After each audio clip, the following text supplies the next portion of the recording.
Welcome to BPSC maker. आज है 11 मई 2021 और 11 मई 2021 से बिहार करंट अफेयर्स और साथ ही राष्ट्रीय और अंतर्राष्ट्रीय घटनाओं से जितने भी करंट अफेयर्स बनेंगे वो सभी मैं आपको यहाँ पर इस वीडियो में बताऊंगा।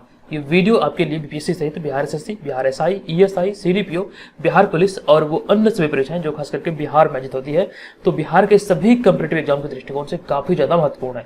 अगर आप घर बैठे इन सभी परीक्षाओं की तैयारी में लगे हैं तो इस श्रृंखला के तहत जितने भी वीडियो चैनल पे अपलोड होते हैं सभी को देखें। ये रोजाना सुबह चैनल पे अपलोड होता है और इसका पीडीएफ फाइल के लिए आप हमारे टेलीग्राम ग्रुप को जरूर ज्वाइन करें। और यहाँ पे जनवरी, फरवरी, मार्च और अप्रैल ये 4 माह के करंट अफेयर्स का पीडीएफ का लिंक इस वीडियो के डिस्क्रिप्शन में डाला गया है, आप जाके वहां से इसे डाउनलोड कर सकते हैं। चलिए, पिछले वीडियो में जो मैंने आपसे प्रश्न पूछा था कि हाल ही में बिहार सरकार ने कितने नगर निकायों में एक जैसा कार्यालय बनाने की घोषणा की है, कितने नगर निकायों में एक जैसे कार्यालय बनाने की घोषणा की गई है बिहार सरकार के द्वारा। तो इस प्रश्न का राइट आंसर होगा ऑप्शन नंबर बी यानी कि 117। तो सभी लोगों ने इस प्रश्न का यहाँ पे राइट आंसर किया है, ध्यान रखिएगा। अब यहाँ पे आगे बढ़ते हैं और मैं आपको बता दूं मई माह से संबंधित कुछ प्रमुख दिवस व तिथियां हैं, उन्हें देख लेते हैं। तो 1 मई को अंतर्राष्ट्रीय मजदूर दिवस मनाया जाता है और मई माह का जो पहला रविवार होता है वो विश्व हास्य दिवस के रूप में मनाया जाता है, ये ध्यान रखिएगा। और 3 मई को विश्व प्रेस स्वतंत्रता दिवस, 4 मई को अंतर्राष्ट्रीय अग्निशमन दिवस और विश्व अस्थमा दिवस, 5 मई को विश्व मिडवाइफ दिवस, 7 मई को विश्व एथलेटिक्स दिवस, 8 मई को विश्व रेड क्रॉस दिवस और विश्व प्रवासी पक्षी दिवस। विश्व प्रवासी पक्षी दिवस ये प्रत्येक मई का दूसरा शनिवार को मनाया जाता है और इस बार ये 8 मई को पड़ा है, तो ये ध्यान रखिएगा। ये मतलब हर साल चेंज होता रहता है। और 9 मई को अंतर्राष्ट्रीय मदर्स डे और आज है 11 मई और आज है राष्ट्रीय प्रौद्योगिकी दिवस। तो यहाँ पर जैसे जैसे डेट आगे बढ़ता जाएगा वैसे वैसे यहाँ पे मैं अपडेट करना चलूंगा, तो ये सभी चीजों का आपको यहाँ पे ध्यान रखना है। अब बढ़ते यहाँ पे पहले प्रश्न की ओर, एक एक करके मैं आपको सभी प्रश्न बताऊंगा और इनसे रिलेटेड जो भी महत्वपूर्ण फैक्ट होगा उन्हें भी डिस्कस करूंगा। तो आपको पूरे वीडियो को ध्यानपूर्वक देखना है और वीडियो के अंत में पूछे गए प्रश्न का आंसर कमेंट बॉक्स में कमेंट करके बताना है। चलिए, पहला प्रश्न कि हाल ही में किस राज्य सरकार ने लंपी स्किन डिजीज की प्रसार के बारे में एक सलाह जारी की है। तो इस प्रश्न का राइट आंसर होगा बिहार सरकार ने एक सलाह जारी की। यहाँ पे ऑप्शन नंबर बी इस प्रश्न का राइट आंसर होगा। इसके बारे में जानते हैं ये डिजीज आखिर है क्या। तो लंपी स्किन डिजीज एक वायरल बीमारी है जो कि मवेशियों और भैंसों में लंबे समय तक रुग्णता के कारण बनती है, ये आपको ध्यान रखना है। ये मवेशियों और भैंसों में होने वाली एक प्रकार की बीमारी है और राज्य के पशु एवं मत्स्य विभाग ने लंपी स्किन डिजीज के संभावित प्रसार के बारे में सभी जिलों को सतर्क कर दिया है और विभाग ने पशुपालकों के लिए सूचना और सहायता प्राप्त करने के लिए एक हेल्पलाइन नंबर भी जारी किया है, तो ये ध्यान रखना है। तो ऑप्शन नंबर बी यहाँ पे इस प्रश्न का राइट आंसर होगा। इसके मतलब कि आगामी प्रभाव को मतलब देखते हुए, प्रसार को देखते हुए ये मतलब कि सतर्क किया गया है, ये आपको ध्यान रखना है। चलिए, यहाँ पे बात है बिहार की, तो बिहार से संबंधित चीजों को पुनः देख लेते हैं। ये मैप में बिहार की स्थिति है और बिहार की चौहद्दी काफी ज्यादा महत्वपूर्ण है। यहाँ से प्रश्न बनते हैं। तो उत्तर में है नेपाल, दक्षिण में झारखंड, पूर्व में पश्चिम बंगाल तथा पश्चिम में उत्तर प्रदेश।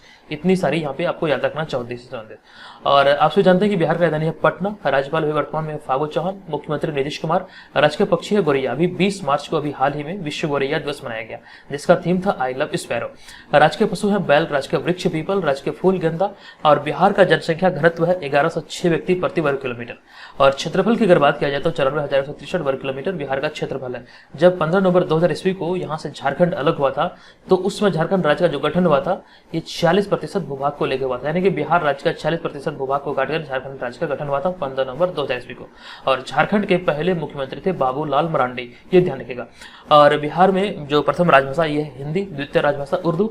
और इसकी बिहार की जो लंबाई है ये 345 किलोमीटर है, चौड़ाई 483 किलोमीटर, ये आपको ध्यान रखना है। बिहार में विधान परिषद की 75 सीटें, विधानसभा की 243 और राज्यसभा की 16 तथा लोकसभा की 40 सीटें हैं। यहाँ की प्रमुख लोक नृत्य जाट, जाटिन, कजारी, पनवारिया और विदेशिया जो कि प्रमुख लोक नृत्य है बिहार में। और जो आप इस इमेज में देख रहे हैं ये बिहार का मतलब राजकीय चिन्ह है, 2 स्वास्तिक के बीच में बौद्ध वृक्ष है, ये बिहार का राजकीय चिन्ह है। ये आपको यहाँ पे ध्यान रखना है। इतनी सारी महत्वपूर्ण इन्फॉर्मेशन जो आप यहाँ देख रहे हैं ये हालांकि है छोटे छोटे जरूर, लेकिन यहाँ पे आपको कंफ्यूजन हो जाता है और एग्जाम में आपसे गलती हो जाती है, तो इस चीज को ध्यान रखें। बार बार आप चीजों को देखेंगे तो ये आपको लंबे समय तक के लिए याद रहेगा। वीडियो को बिल्कुल भी स्किप ना करें, आप सभी चीजों को यहाँ पे देखें। जो भी चीजें मैं आपको बताता हूँ आपको मतलब दिमाग में पूरी तरह से उतरना चाहिए। जब भी ये प्रश्न आपसे पूछा जाए तो झट से 1 सेकंड में उसका आंसर आपके दिमाग में क्लिक करना चाहिए। चलिए, दूसरा प्रश्न कि हाल ही में सरकार ने अनियंत्रित डायबिटीज और ज्यादा समय आईसीयू में रहने वाले कोरोना संक्रमितों में म्यूकोरमाइकोसिस के बढ़ते खतरे पर एडवाइजरी जारी की है। म्यूकोरमाइकोसिस निम्नलिखित में से क्या है। तो देखिए इसका जो सही उत्तर होगा ये हो जाएगा ऑप्शन नंबर ए, यानी कि ये फंगस है। ऑप्शन नंबर ए यहाँ पे इस प्रश्न का राइट आंसर होगा। म्यूकोरमाइकोसिस एक फंगल इन्फेक्शन है और इस बीमारी में पीड़ित व्यक्ति में रोग और कीटाणु से लड़ने की क्षमता जो होती है वो कम हो जाती है और इसका सबसे ज्यादा असर आंखों पे पड़ता है और सही समय पर इसका इलाज नहीं होने पर आंखों की रोशनी भी चली जाती है। तो ये ध्यान रखिएगा, यह एक फंगस है, यानी कि ऑप्शन नंबर ए यहाँ पे इस प्रश्न का राइट आंसर होगा। चलिए तीसरा प्रश्न है कि किस मंत्रालय द्वारा कोविड रोगियों को लाभ पहुंचाने के लिए पॉली हर्बल आयुर्वेदिक दवा आयुष 64 और सिद्ध दवा कबसुरा कोदिनेर, ये 2 दवा है, तो इसे वितरित करने के लिए एक बड़े पैमाने पर देशव्यापी अभियान चलाया जा रहा है, किस मंत्रालय के द्वारा? तो इस प्रश्न का राइट आंसर होगा आयुष मंत्रालय के द्वारा ये अभियान चलाया जा रहा है। तो ध्यान रखिए ऑप्शन नंबर डी यहाँ पे इस प्रश्न का राइट आंसर होगा। इसके बारे में आपको बता दूं कि हाल ही में आयुष मंत्रालय द्वारा कोविड रोगियों को लाभ पहुंचाने के लिए पॉली हर्बल आयुर्वेदिक दवा आयुष 64 और सिद्ध दवा कबसुरा कोदिनेर वितरित करने के लिए एक बड़े पैमाने पर मतलब कि देश में अभियान चलाया जा रहा है। तो ये आयुष मंत्रालय के द्वारा चलाया जा रहा है, ये ध्यान रखिएगा। और इसका प्रयोग, ये दवाओं का जो प्रयोग होगा ये बुखार, सर्दी और साधारण श्वसन रोगों के कारगर तरीके से उपचार हेतु किया जाएगा। तो ये आप ध्यान रखिएगा। अब यहाँ पे इन दोनों दवाओं में से जो कबसुरा कोदिनेर है तो इसे पारंपरिक तरीके से तैयार किया जाता है और इसका उपयोग जो होता है श्वसन संबंधी जुड़े लक्षणों जैसे कि गंभीर कफ, खांसी और फ्लू से पहले राहत पाने के लिए काढ़े के रूप में लिया जाता है। तो ये ध्यान रखिएगा। ऑप्शन नंबर डी आयुष मंत्रालय इस प्रश्न का राइट आंसर होगा। तो यहाँ पर आप इस इमेज में देख सकते हैं यही ये मतलब कि जो रोगियों को कोविड का मतलब जो रोगी हैं उन्हें लाभ पहुंचाने के लिए मतलब इसे मतलब वितरित करने के लिए एक अभियान चलाया गया है। ये दोनों दवाएं हैं, तो ये ध्यान रखिएगा। अब यहाँ पे बढ़ते हैं अगले प्रश्न पे, चौथे नंबर प्रश्न पे। हमारा चौथा प्रश्न है कि विश्व स्वास्थ्य संगठन ने हाल ही में किस देश द्वारा निर्मित सिनोफार्म वैक्सीन को आपातकालीन उपयोग के लिए मंजूरी दे दी है? विश्व स्वास्थ्य संगठन के द्वारा मतलब किस देश में भी हाल ही में निर्मित सिनोफार्म वैक्सीन के आपातकालीन उपयोग को मंजूरी दिया गया है? तो इस प्रश्न का राइट आंसर होगा ऑप्शन नंबर सी, यानी कि चीन। चीन इस प्रश्न का राइट आंसर हो जाएगा। आपको इसके बारे में डिटेल बता दूं कि हाल ही में विश्व स्वास्थ्य संगठन ने चीन में निर्मित सिनोफार्म वैक्सीन को आपातकालीन उपयोग के लिए सशर्त मंजूरी दे दी है और चीन द्वारा विकसित सिनोफार्म वैक्सीन पहले से ही 45 देशों में अधिकृत थी और इनमें अल्जीरिया, कैमरून, मिस्र, Hungary, Iraq, Iran, Pakistan, Peru, UAE, Serbia और सेशल्स जैसे देश शामिल है। ये काफी मतलब कि पॉपुलर है, ये 45 देशों में मतलब ये वैक्सीन अभी मतलब कि चलाया जा रहा है।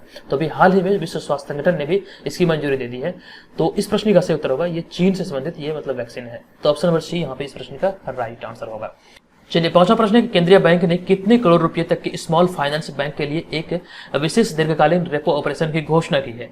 तो इस प्रश्न का राइट आंसर होगा ऑप्शन नंबर ए, यानी कि 1000 करोड़ रुपए की विशेष दीर्घकालीन रेपो ऑपरेशन की घोषणा की है। इस प्रश्न का राइट आंसर होगा ऑप्शन नंबर ए। इसके बारे में आपको बता दूं कि हाल ही में केंद्रीय बैंक है, तो भारत में जो केंद्रीय बैंक है ये है रिजर्व बैंक यानी कि आरबीआई। तो अभी हाल ही में केंद्रीय बैंक ने 1000 करोड़ रुपए तक की स्मॉल फाइनेंस बैंक के लिए विशेष दीर्घकालीन रेपो ऑपरेशन की घोषणा की है, ये आपको ध्यान रखना है। और इसका उपयोग प्रति उधारकर्ता 1 लाख रुपए तक के लोन के लिए किया जाएगा। साथ ही मौजूदा स्थिति को देखते हुए केवाईसी नियमों में कुछ बदलाव किए गए हैं। मई 2021 से शुरू होने वाले प्रत्येक महीने के लिए आरबीआई द्वारा रेपो ऑपरेशन का संचालन किया जाएगा, जो कि अक्टूबर 2021 तक जारी रहेगा।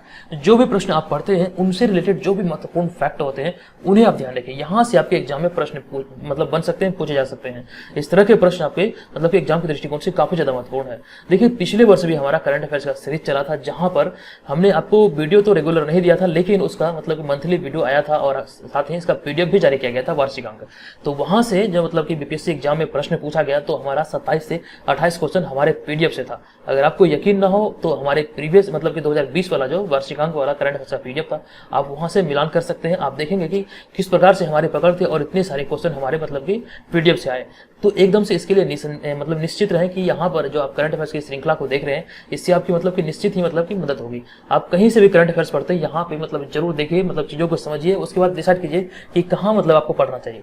तो हमारा जो करंट अफेयर्स है बेसिकली ये बिहार में आयोजित होने वाले सभी कॉम्पिटिटिव एग्जाम के दृष्टिकोण से सफिशिएंट है। आपको दोबारा कहीं से भी करंट अफेयर्स पढ़ने की आवश्यकता नहीं है। आप चीजों को यहाँ पे देख के खुद ही अंदाजा लगा सकते हैं कि ये कितने आपके लिए इंपॉर्टेंट है। तो इस तरह के जो वीडियो है इसे बनाने में काफी ज्यादा मेहनत लगती है। तो प्लीज आपसे रिक्वेस्ट है कि अगर आपको वीडियो से हेल्प मिलती है तो वीडियो को लाइक जरूर किया कीजिए। इस वीडियो का भी मैं टारगेट आपको दे रहा हूँ, जिस प्रकार मैंने पिछले वीडियो में टारगेट दिया था 400 लाइक का, तो इस वीडियो का भी टारगेट है 400 लाइक। अगर आपको वीडियो से सच में हेल्प मिली है तो वीडियो को जरूर लाइक कीजिए, ठीक है। अब यहाँ पे बढ़ते हैं अगले प्रश्न पे, लेकिन उससे पहले यहाँ पे बात आई है केंद्रीय बैंक की। तो केंद्रीय बैंक जो भारत में है ये है आरबीआई यानी कि रिजर्व बैंक ऑफ इंडिया। तो रिजर्व बैंक ऑफ इंडिया से संबंधित चीजें जो भी है जो एग्जाम में पूछे जा सकते हैं, जो बार बार पूछे गए हैं, उन्हें देख लेते हैं। तो रिजर्व बैंक ऑफ इंडिया की स्थापना भारतीय रिजर्व बैंक अधिनियम 1934 के प्रावधानों के अनुसार 1 अप्रैल 1935 को हुआ था। ये कई बार पूछा गया है कि रिजर्व बैंक ऑफ इंडिया की स्थापना कब हुई, तो 1 अप्रैल 1935 को हुआ है। रिजर्व बैंक का केंद्रीय कार्यालय प्रारंभ में कोलकाता में स्थापित किया गया था, जिसे कि 1937 में अस्थायी रूप से मुंबई स्थानांतरित किया गया, ये ध्यान रखिएगा। और आरबीआई के गवर्नर की नियुक्ति वित्त मंत्री की सलाह पर प्रधानमंत्री द्वारा किया जाता है। ये मोस्ट इंपोर्टेंट फैक्ट है, कई बार एग्जाम में रिपीट हुआ है, तो इसे ध्यान रखिएगा। आरबीआई के गवर्नर की नियुक्ति वित्त मंत्री की सलाह पर प्रधानमंत्री द्वारा किया जाता है। और आरबीआई का जो प्रतीक चिन्ह है ये ताड़ का पेड़ और बाघ है। यहाँ जो आप इस इमेज में देख रहे हैं ये आरबीआई का प्रतीक चिन्ह है। पीछे जो आप देख रहे हैं ये ताड़ का पेड़ और बाघ, ये आरबीआई का प्रतीक चिन्ह है। और इसका मुख्यालय है मुंबई में। अभी वर्तमान में गवर्नर है शक्तिकांत दास, जो कि उर्जित पटेल की जगह पर है। तो इतनी सारी महत्वपूर्ण इंफॉर्मेशन को यहाँ पे आरबीआई से संबंधित आपको याद रखना है। चलिए अगला प्रश्न, छठा नंबर प्रश्न कि हाल ही में रविंद्रनाथ टैगोर, महाराणा प्रताप और गोपाल कृष्ण गोखले की जयंती कब बनाई गई है। ये प्रश्न काफी ज्यादा महत्वपूर्ण है और इस प्रश्न का सही उत्तर होगा ऑप्शन नंबर बी, यानी कि 9 मई को इन तीनों महान आत्माओं का जयंती बनाया गया है। तो ऑप्शन नंबर बी यहाँ पे इस प्रश्न का राइट आंसर होगा 9 मई। इसके बारे में ये डिटेल में जानते हैं कि हाल ही में 9 मई को रविंद्रनाथ टैगोर, महाराणा प्रताप और गोपाल कृष्ण गोखले जयंती बनाई गई है। 1861 में जन्मे रविंद्रनाथ टैगोर विश्वविख्यात कवि, साहित्यकार और दार्शनिक थे। उन्हें गुरुदेव के नाम से भी जाना जाता है और वे एशिया के प्रथम नोबेल पुरस्कार से सम्मानित व्यक्ति हैं। ये ध्यान रखिएगा। यहाँ पे जो भी चीजें मैं आपको एक्सप्लेनेशन में बताता हूँ वो सभी आपके लिए काफी ज्यादा महत्वपूर्ण होते हैं, उन्हें ध्यान रखिएगा। ये एशिया के पहले व्यक्ति थे जिन्हें नोबेल पुरस्कार से सम्मानित किया गया था और इन्हें गुरुदेव के नाम से संबोधित किया जाता था। और फिर उसके आगे है 1540 में जन्मे महाराणा प्रताप राजपूत राजवंश के राजा थे और उन्होंने मुगल सम्राट की अधीनता स्वीकार नहीं की और कई सालों तक संघर्ष किया। महाराणा प्रताप सिंह ने मुगलों को कई बार युद्ध में हराया था, ये आपको ध्यान रखना है। और आगे 1866 में जन्मे गोपाल कृष्ण गोखले एक समाज सुधारक थे और उन्होंने 1905 में सर्वेंट ऑफ इंडिया सोसाइटी की स्थापना की थी। ये बीपीएससी का फेवरेट क्वेश्चन है, कई बार यहाँ पे बिहार में ये प्रश्न पूछा गया है। सर्वेंट ऑफ सोसाइटी इंडिया की स्थापना गोपाल कृष्ण गोखले के द्वारा 1905 में किया गया था तथा उन्होंने जाति व्यवस्था के खिलाफ खड़े होकर भारत में स्वशासन और सामाजिक सुधार के लिए अभियान भी चलाया था। तो ये आपको ध्यान रखना है। अभी हाल ही में रविंद्रनाथ टैगोर, महाराणा प्रताप और गोपाल कृष्ण गोखले की जयंती 9 मई को मनाया गया है, ये आपको ध्यान रखना है। रविंद्रनाथ टैगोर का जो जन्म हुआ था ये 9 मई 1861 को हुआ था और महाराणा प्रताप का जन्म 9 मई 1540 को हुआ था और गोपाल कृष्ण गोखले का जन्म 9 मई 1866 को हुआ था। तो ये आपको ध्यान रखना है। अब यहाँ पे बढ़ते हैं अगले प्रश्न पे। 7वां नंबर प्रश्न कि हाल ही में बिहार उद्यमी संघ के चुने हुए स्टार्टअप एमएसएमई को कितने लाख का सीड फंड मतलब देगा। तो इस प्रश्न का राइट आंसर होगा ऑप्शन नंबर सी, यानी कि 15 लाख का सीड फंड दिए जाने का घोषणा किया गया है। अभी बता दूं कि हाल ही में सूक्ष्म लघु एवं मध्यम उद्योग बिहार उद्यमी संघ के चुने गए स्टार्टअप को 15 लाख की सीड फंड देने की घोषणा की गई है। तो ऑप्शन नंबर सी यहाँ पे इस प्रश्न का राइट आंसर हो जाएगा। चलिए वीडियो में आगे बढ़ते हैं, लेकिन उससे पहले मैं आपको बता दूं, अगर आप घर बैठे 67वीं बीपीएससी प्राइमरी परीक्षा और बीपीएससी सीडीपीओ इन दोनों परीक्षाओं की तैयारी में लगे हैं तो इस चैनल के माध्यम से आप अपनी तैयारी को बेहतर कर सकते हैं। यहाँ पर जो भी स्टडी मटेरियल आपको दिया जाता है वो काफी अच्छी क्वालिटी का होता है। क्वालिटी को लेकर यहाँ पे किसी प्रकार की कोई कम्प्रोमाइज नहीं किया जाता है। यहाँ पर आप जो स्क्रीन पर देख रहे हैं test series, current affairs, Bihar G K previous year question, ये सभी आपको अच्छी क्वालिटी का मिलेगा। यहाँ पर टेस्ट सीरीज में आपको सभी प्रश्नों का एक्सप्लेनेशन सहित पीडीएफ मिलेगा, जहाँ पर आप बहुत सारी चीजें सीखेंगे और यहाँ पर साथ में टेस्ट भी अटेंड कर पाएंगे। करंट अफेयर्स की पूरी जिम्मेवारी हमारी है। अगर आपसे ज्वाइन करते हैं तो करंट अफेयर्स का तैयारी करवाना हमारा मतलब एक लक्ष्य है कि आपको करंट अफेयर्स की पूरी सटीक तैयारी आपको करवाना है, तो ये ध्यान रखिएगा। और बिहार जीके का यहाँ पे आपको 2 पीडीएफ मिलेगा जो कि मतलब सफिशिएंट है, यहाँ से आपके एग्जाम में बिहार जीके के प्रश्न आएंगे, तो ये ध्यान रखिएगा। चलिए अब यहाँ पे बढ़ते हैं। अगर आपसे ज्वाइन करना चाहते हैं तो इस व्हाट्सअप नंबर पे आप हमें मैसेज करेंगे pre21 लिख के। इसका जो फी है ये 399 रुपये है और ये 1 वर्ष के लिए है, जिसका कि वैलिडिटी है 31 दिसंबर 2021। अगर आपसे ज्वाइन करना चाहते हैं तो जल्दी ज्वाइन कीजिए, ऑलरेडी से बहुत सारे लोग ज्वाइन कर चुके हैं। चलिए बढ़ते यहाँ पर अगले प्रश्न पे। 8वां प्रश्न है कि हाल ही में बिहार के किस मंदिर में 40 बेड का कोविड अस्पताल शुरू किया गया है। किस मंदिर में? इस प्रश्न का सही उत्तर होगा ऑप्शन नंबर बी, यानी कि महावीर मंदिर पटना में। इसके बारे में आपको बता दूं कि हाल ही में बिहार के पटना स्थित महावीर मंदिर में 40 बेड का कोविड अस्पताल शुरू किया गया है। अस्पताल में भर्ती मरीजों के इलाज के लिए अमेरिका के डॉक्टर वीडियो कॉन्फ्रेंसिंग के माध्यम से अपनी सलाह देंगे और कोरोना संक्रमण को देखते हुए यहाँ मरीजों के इलाज की व्यवस्था की गई है, जिसकी शुरुआत जो हुई थी मंदिर न्यास के सचिव आचार्य किशोर कुणाल ने किए थे। तो ये ध्यान रखिएगा। तो ऑप्शन नंबर बी यहाँ पे इस प्रश्न का राइट आंसर होगा। महावीर मंदिर में भी हाल ही में 40 बेड का कोविड अस्पताल शुरू किया गया है। तो इस तरह के जो प्रश्न है ये आपके बीपीएससी की मतलब बिहार में जो भी परीक्षाएं खास करके आयोजित होती है तो बिहार के एग्जाम के दृष्टिकोण से महत्वपूर्ण होते हैं, ये ध्यान रखिएगा। और यहाँ पे मैंने आपको कुछ दिन पहले एक प्रश्न बताया था, वो प्रश्न आई होप कि आपको याद होगा कि पटना महावीर मंदिर ने जो कि वहाँ पे यूपी में जो मतलब कि अयोध्या में राम मंदिर बन रहा है तो उसके निर्माण के लिए कितना फंड दिया था। ये प्रश्न मैंने आपको बताया था। आप में से अगर किसी को पता हो तो कृपया कमेंट बॉक्स में कमेंट करके जरूर बताइएगा कि इसका आंसर क्या होगा, कितने रुपए का फंड दिया गया था। वहां पे मैंने आपको ये भी बताया था कि मतलब कि राम मंदिर, श्री राम मंदिर का जो मतलब वहां पे निर्माण हो रहा था उसमें राजस्थान के लोगों ने सर्वाधिक मतलब फंड दिया है। तो ये भी बातें वहां पे मैंने आपको डिटेल में सभी चीजें जो भी थी वो चीजें मैंने आपको बताया था। तो यहाँ पर आप बताइए कि महावीर मंदिर पटना ने इसमें कितने रुपए का योगदान दिया है। चलिए 9 नंबर प्रश्न, हाल ही में केंद्रीय पर्यावरण मंत्रालय और जलवायु परिवर्तन मंत्रालय ने निम्नलिखित में से किस राज्य में स्थित क्रीक फ्लेमिंगो अभयारण्य के आसपास 48.32 वर्ग किलोमीटर के क्षेत्र को, यहाँ पे को पर्यावरण संवेदनशील क्षेत्र के रूप में अधिसूचित किया है? किस राज्य सरकार ने? इस प्रश्न का राइट आंसर होगा महाराष्ट्र सरकार ने। ऑप्शन नंबर बी यहाँ पे इस प्रश्न का सही उत्तर होगा। इसके बारे में आपको बता दूं कि हाल ही में केंद्रीय पर्यावरण मंत्रालय और जलवायु परिवर्तन मंत्रालय ने महाराष्ट्र के थाने स्थित क्रीक फ्लेमिंगो अभयारण्य के आसपास 48.32 वर्ग किलोमीटर के क्षेत्र को पर्यावरण संवेदनशील क्षेत्र के रूप में अधिसूचित किया है। ये आपको ध्यान रखना, ये महाराष्ट्र सरकार के द्वारा भी हाल ही में किया गया है।